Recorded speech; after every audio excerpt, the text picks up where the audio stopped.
பிறந்தார்.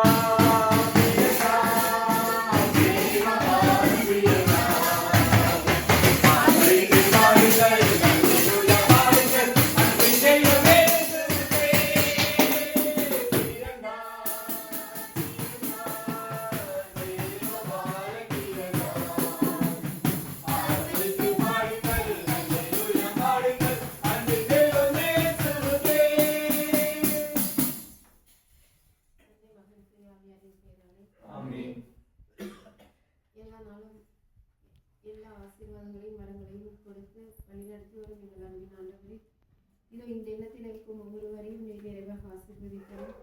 தாயையும் பெற்றோர்களையும் குழந்தைகளையும் நீர் தொட்டு ஆசீர்வதித்து வழிநடத்தியரும். அவர்கள் குடும்ப வளர்ச்சிக்காக இருக்கும் அனைத்து முடிவுகளிலும் உங்கள் ஆசீர்வாதத்தை கொடுத்து அவர்களை வழிநடத்தியரும். அவர்கள் செய்யும் தொழிலிலே நல்ல வளர்ச்சியும் முன்னேற்றத்தையும் அடைந்திட அவர்களுக்கு உதவி புரியும். மேலும் போகும் பொழுதும் வரும் பொழுதும் நீருக்கு நினைவாக இருந்து காத்தரலாம். பிறக்க இருக்கும் புத்தாண்டு சிறந்த ஒரு நாளாக அமைந்திடவும், பிறக்க இருக்கும் பாலம் இயேசுவின் அன்பும் அருளும் அமைதியும் சமாதானமும் இவ்விடத்தில் என்றும் நிலைத்திட வேண்டும் என்று எங்கள் ஆண்டவராகிய கிறிஸ்து வழியாக உங்களை மன்றாடுகின்றோம்.